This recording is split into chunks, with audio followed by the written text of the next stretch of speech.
Entre-temps, quand même, honorable, est-ce qu'il y a un véritable problème pour que lorsque quelqu'un est décédé, qui était d'ailleurs membre du gouvernement, qu'on puisse le remplacer? Non, la discussion du chef de l'État de ce point de vue. Est-ce que c'est hygiénique de savoir qu'un membre du gouvernement est mort depuis 4 ans et n'a pas été remplacé? Vous ne pouvez pas changer ça. C'est-à-dire que c'est le président de la République et la Constitution le dit, qui nomme les membres du gouvernement, il met fin à leurs fonctions. Un ministre un ministre délégué qui décède, ses attributions vont... Si le président de la République a jugé bon d'avoir des ministres délégués dans certains ministères, c'est qu'il estimait que ces ministères avaient un poids de travail important et qu'il fallait permettre, quand vous voyez par exemple le cas du ministère de la Justice, vous voyez, il estime que tel ministre délégué peut s'occuper de tel aspect. Maintenant, si un des ministres délégués vient à mourir, alors que le ministre même en poste est presque mort, on prend donc toute la charge qui était répartie. On remet au ministre presque mort. Ça, c'est intéressant, ça. Oui, presque mort.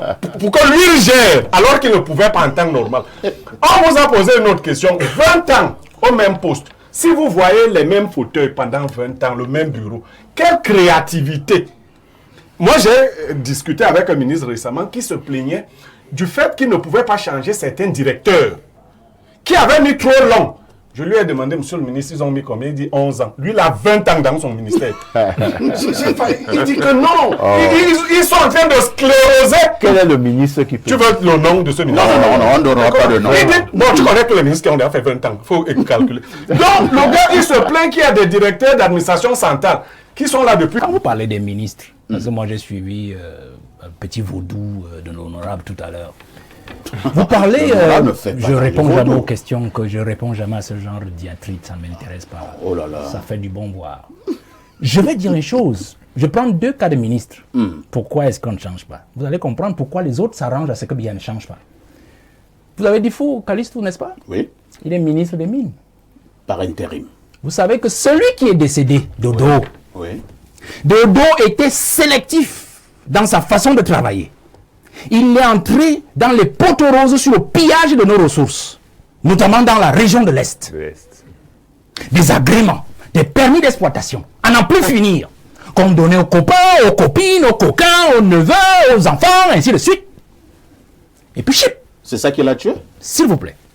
Et donc, ils se sont arrangés à ce que l'intérimaire reste toujours intérimaire pour qu'il continue à avoir peur d'être changé. Non, ça c'est faux. Et qu'il leur donne les contrats d'exploitation. Suivez vos journaux.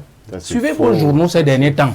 Vous avez vu tous les aventuriers qui ont les permis d'exploitation dans le domaine du pétrole. Ils ouvrent les stations, ils ouvrent les ils ouvrent les ça, ainsi de suite. L'or de notre pays, le diamant, ainsi de suite.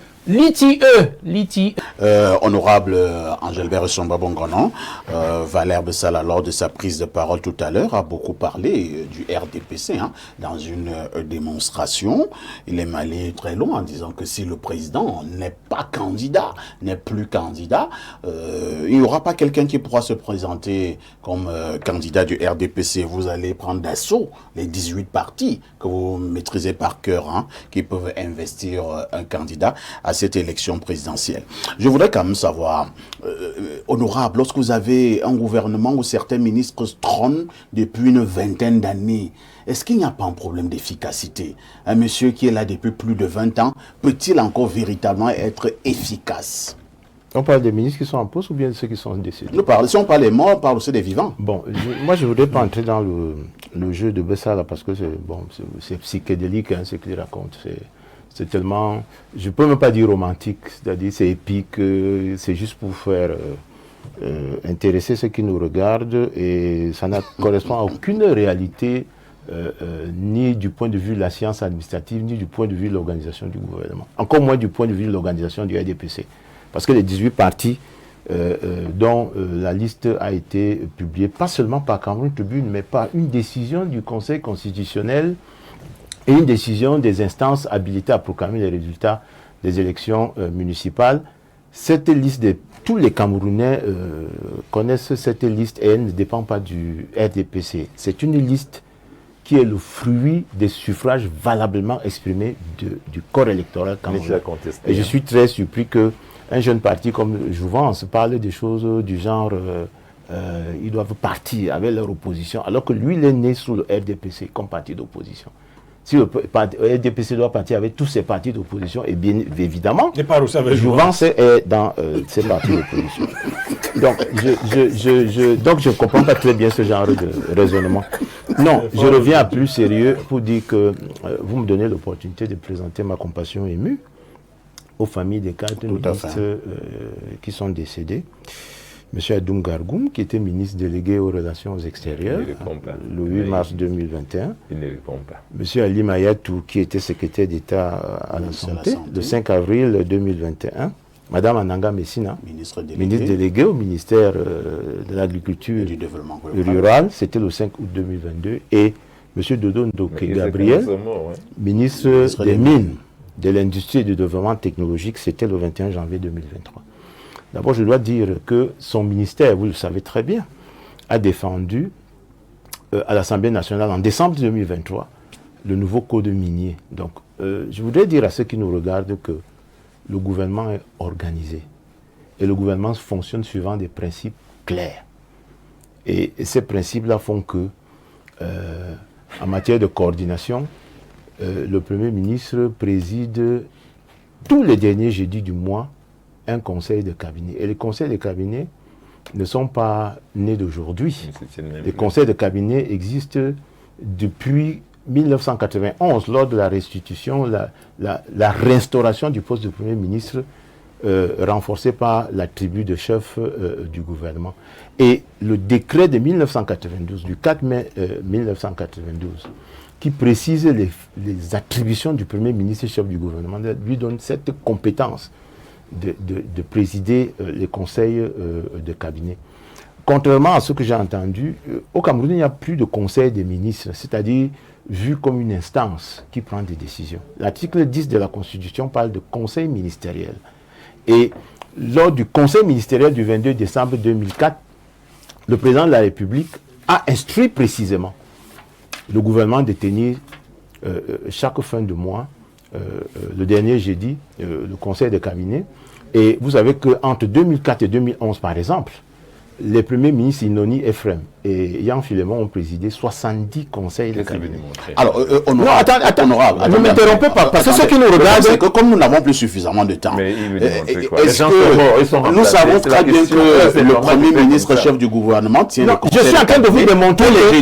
Tous les derniers jeudis. Je suis en train de vous démontrer... Mais entre-temps, qui nomme ces ministres? C'est le Premier ministre ou c'est le président de la République? Non, écoutez, monsieur Parfa, ici. Si vous ne me laissez pas aller jusqu'au bout, vous n'allez pas comprendre. Je suis en train de vous démontrer que malgré le décès de quelques ministres, d'abord, la première mesure en ce qui concerne par exemple le ministre Dodo Ndoke, c'est que le président a pris un décret d'intérim qui a donné l'intérim à M. Frou Calistus, parce que c'est ce que prévoit la réglementation.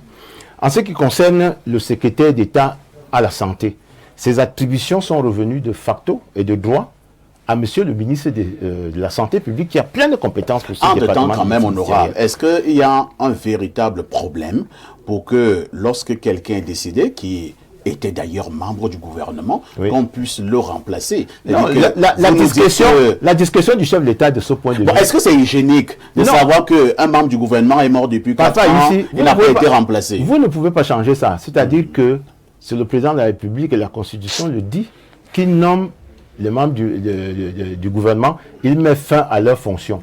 Un ministre un ministre délégué qui décède, ses attributions vont au ministre plein. Le ministre de l'Agriculture et du domaine du développement rural continue d'exercer les fonctions en ce qui concerne le département en question. Le secteur public a été divisé en 9 sous-secteurs. Et les principes qui gouvernent l'action du gouvernement sont, le premier principe, c'est la primauté de l'intérêt général. Le second, c'est la collégialité. Le troisième, c'est la solidarité, la continuité, la confidentialité, la responsabilité, l'efficacité. C'est-à-dire que cela signifie donc que les membres du gouvernement peuvent continuer à décéder. Non, le pays continue. Ce n'est pas ce que je dis. Je dis que le gouvernement a aménagé de telle sorte que lorsqu'il y a empêchement ou vacance d'un poste ministériel, le chef du gouvernement... Est-ce que ce n'est pas également ce qu'on appelle l'inertie? Le Non. président de la République lui-même, Ça, c'est- dans un de ses discours il y a une vingtaine d'années, il condamnait déjà l'inertie. Il condamnait l'inertie, mais je dis que la nomination des membres du gouvernement ne relève pas de l'inertie. Ça relève du pouvoir discrétionnaire du chef de l'État, du président de la République. Lequel le nom passe pas des Ça veut dire quoi? Ça veut dire que la Constitution lui donne les moyens d'organiser le travail, même quand un ministre est décédé. Vous allez chuter, honorable. Maintenant, oui, je suis en train de c'est très long, sortir c'est pour vous dire que Oui, chutons. les principes d'organisation, de fonctionnement du gouvernement et les principes directeurs de l'action du gouvernement n'empêchent pas que le gouvernement continue à fonctionner parce qu'il y a ce principe de collégialité qui fait que, en fait, c'est tout un bloc. C'est difficile de voir dans le gouvernement du Cameroun un ministre qui fasse cavalier seul Très bien. pour aller vers une direction sans avoir C'est compris.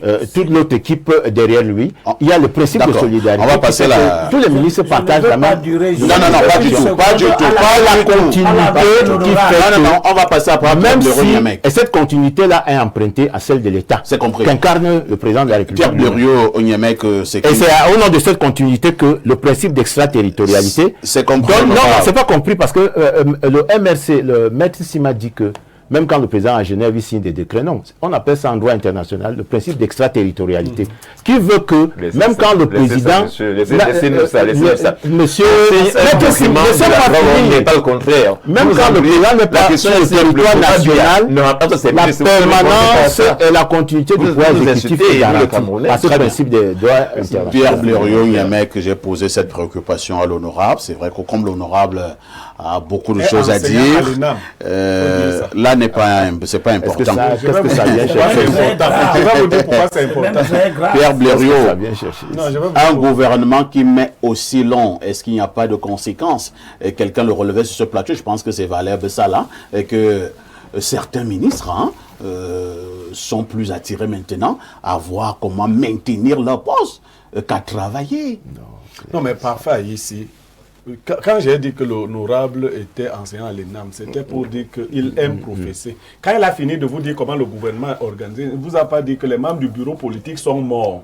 Là-bas aussi, il n'y a pas quelqu'un qui remplace. C'est-à-dire que quand tu meurs, il n'y a pas... Non, là maintenant, laissez-moi. Laissez-moi. Vas-y. Quand tu meurs comme membre du bureau politique, il n'y a personne qui prend ta place, mais on ne te remplace pas. Non, en fait, la théorie est... Il y en a même qui sont en prison. Ah, c'est simple. Bia appelle ça le pourrissement. Il vous laisse. Quand quelqu'un on lui dit que tel est mort, il dit, ah, il servait même à quoi là-bas? Continuez. C'est vous-même qui avez proposé les ministres à Bia. Vous pouvez tous mourir. Il a un groupe très restreint. C'est le groupe dont il parlait à Marafa. Ce groupe n'a pas encore été attaqué.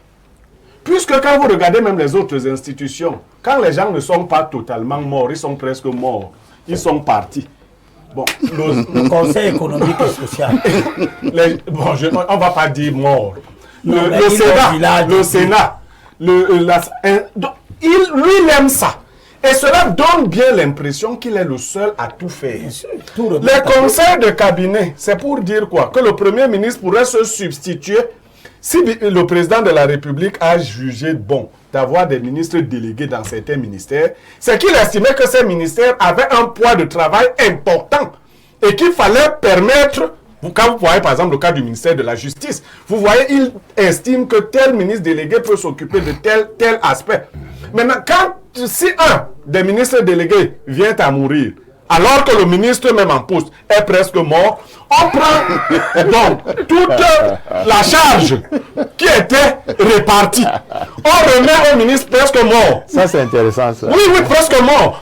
Pour que lui il gère, alors qu'il ne pouvait pas en temps normal. On vous a posé une autre question.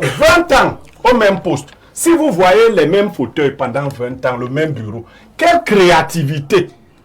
Moi, j'ai discuté avec un ministre récemment qui se plaignait du fait qu'il ne pouvait pas changer certains directeurs qui avaient mis trop long. Je lui ai demandé, monsieur le ministre, ils ont mis combien? Il dit 11 ans. Lui, il a 20 ans dans son ministère. Il dit que non. Ils sont en train de scléroser. Quel est le ministre qui peut... Tu veux le nom de ce ministre? Non, on ne donnera pas de nom. Il dit, bon, tu connais tous les ministres qui ont déjà fait 20 ans. Il faut calculer. Donc, le gars, il se plaint qu'il y a des directeurs d'administration centrale qui sont là depuis 10 ans. Ils sont en train de scléroser le système. Et lui, il est là depuis 20 ans. Lui, le sclérose pas.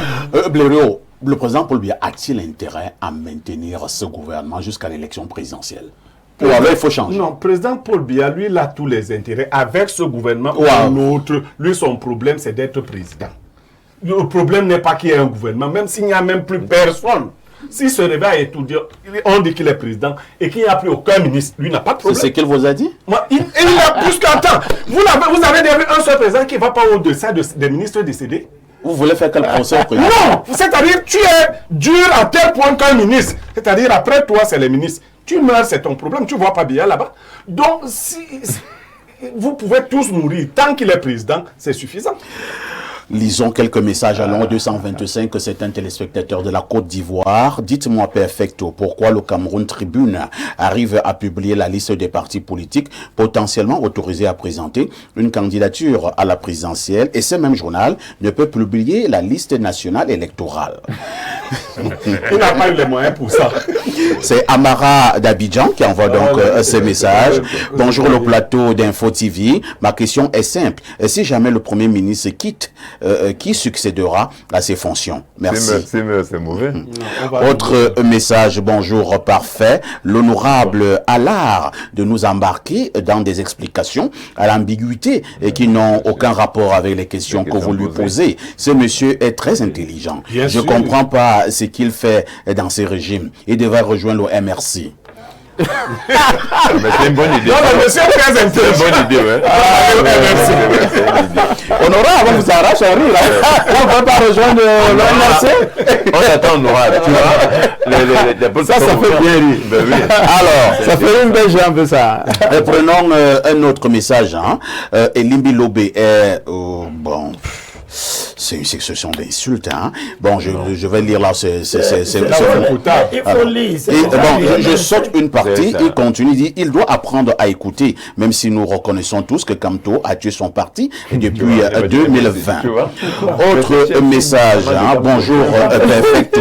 Le président de Kautal exclut, s'il vous plaît, exclut systématiquement un opposant potentiel. Je souhaite qu'il considère les opposants du même camp et en ce moment, Kautal aura son sens.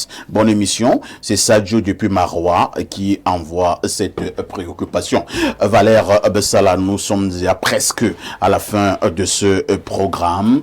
Avec au sein nouveau gouvernement, vous avez dit, ça ne vous dérange pas. Mais quand vous observez quand même l'avenir politique à quelques mois de l'élection présidentielle au Cameroun, vous êtes serein?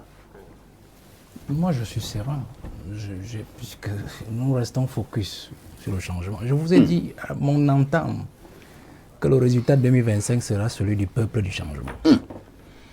Le parti au pouvoir travaille pour nous. Ils ne savent même pas qu'ils travaillent pour nous. Ah bon? C'est-à-dire que la machine à fraude qu'ils sont en train de mettre en place là, c'est à votre avantage. Vous allez récupérer ça. C'est pour nous qu'ils travaillent. Quand ils auront fini de frauder, nous irons dans les bureaux de vote avec nos amis du MRC et des autres partis. On va surveiller notre vote. Les gens de l'ECAM là, ils ont leur maison partout, ils ont des familles au Cameroun. Ils iront vivre au paradis. Mais ce sont des menaces. Non, ils doivent aller vivre au paradis.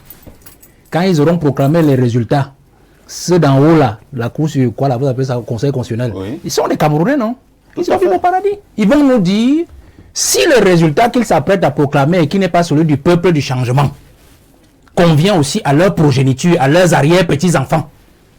Parce qu'en fait, c'est ça que nous sommes en train de dire aujourd'hui. Vous avez parlé de Paul Biya, son gouvernement. Ça nous laisse à 37. Vous connaissez mon discours depuis 6 ans. Mon discours, c'est de dire à Paul Biya, changez votre équipe. Le peuple a soif du changement. Le peuple veut sentir que vous méritez l'élection, qu'il vous a encore donné une fois de plus. On ne peut pas penser que c'était une fois de trop en 2018. Gardez des individus dont vous-même, que vous-même vous avez traité de criminels économiques en 2008, vous avez cité une partie de son discours avec l'inertie de 2006, de bandits à col blanc, d'apprentis sorciers, les garder pendant 6 années, tout un septennat, depuis 2019, il n'a plus changé de gouvernement, avec tous les scandales qu'on a eus. Ne nous laissez pas croire, Monsieur le Président, que vous voulez sortir de l'histoire dans la honte. Donc, s'il a décidé de ne pas changer ces gens, quitte à lui. Nous prendrons nos responsabilités. Monsieur, parfois ici, je sors par là. Quand vous parlez des ministres, parce que moi j'ai suivi petit vaudou de l'honorable tout à l'heure. Vous parlez, L'honorable ne fait pas je dans réponds les jamais vaudous. aux questions, que je réponds jamais à ce genre de diatribe, ça ne m'intéresse pas. Oh là là. Ça fait du bon boire. Je vais dire une chose. Je prends 2 cas de ministres. Pourquoi est-ce qu'on ne change pas? Vous allez comprendre pourquoi les autres s'arrangent à ce que Biya ne change pas. Vous avez dit fou, Calistou, n'est-ce pas? Oui, Il est ministre des Mines. par intérim. Vous savez que celui qui est décédé, Dodo, Oui. Dodo était sélectif dans sa façon de travailler. Il est entré dans les poteaux roses sur le pillage de nos ressources, notamment dans la région de l'Est. Des agréments, des permis d'exploitation, à n'en plus finir, qu'on donnait aux copains, aux copines, aux coquins, aux neveux, aux enfants, ainsi de suite. Et puis chip, C'est ça qui l'a tué? s'il vous plaît. Et donc, ils se sont arrangés à ce que l'intérimaire reste toujours intérimaire pour qu'il continue à avoir peur d'être changé. Non, ça c'est faux. Et qu'il leur donne les contrats d'exploitation. Suivez vos journaux. Ça, c'est Suivez faux. vos journaux ces derniers temps. Vous avez vu tous les aventuriers qui ont les permis d'exploitation dans le domaine du pétrole. Ils ouvrent les stations, ils ouvrent les ci, ils ouvrent les ça, ainsi de suite. L'or de notre pays, le diamant, ainsi de suite. L'ITIE, vous savez que pour nous la n'arrivons même pas à transparence. fournir le rapport depuis non. L'ITIE nous a déjà expliqué exploiteurs, de Ce n'est l'affaire. pas par rapport à ça. Monsieur ici, Ce n'est pas par rapport. c'est ça donc la stratégie gouvernementale. Ma petite expérience va vous montrer ça. Quand vous voyez toujours un intérimaire, l'intérimaire, c'est si de particulier, c'est que quand le titulaire n'est plus là, on vous fait intérimaire pour vous faire en fait une balle, pour vous envoyer une balle. Et pour les autres Soit, ministères, comme on est dans un pays corrompu, vous venez nous voir, vous nous donnez ce qu'il faut et on vous titularise. Mais si c'est trop compliqué, puisque changer un ministre, M. Pafa ici, changer de Ndoke en 2023, début 2023, aurait demandé à Paul Biya de changer tout le gouvernement. Oh, et ils n'ont pas besoin qu'on change tout le gouvernement. Donc il vaut mieux dire au président, monsieur le président, vraiment, 21 tout va janvier bien. 2000. L'intérimaire peut faire l'affaire. Prenons le cas du secrétaire d'État à la santé, la Lamido. fabulation. C'est lui qui Ali tenait- Mayatou. c'est lui qui tenait le dossier Covid. C'est lui qui tenait le dossier. Il est aussi mort. Et qui avait les véritables preuves de qui avait gagné un marché, Non, qui l'avait exécuté, c'est qui ne l'avait pas exécuté. C'est faux, les pièces qu'on Donc il faut faire très attention. Le fait donc qu'il s'en aille, est-ce qu'on vous a donné une seule raison? C'est faux. Est-ce qu'on vous a donné une seule raison faux, les pièces sont à de la- son à la décès? chambre. C'est-à-dire qu'il est mort de ceci. Je parie que même sa propre famille ne peut pas nous dire Non, aujourd'hui c'est le problème. faux, c'est faux. De Long Ndoke, la même chose.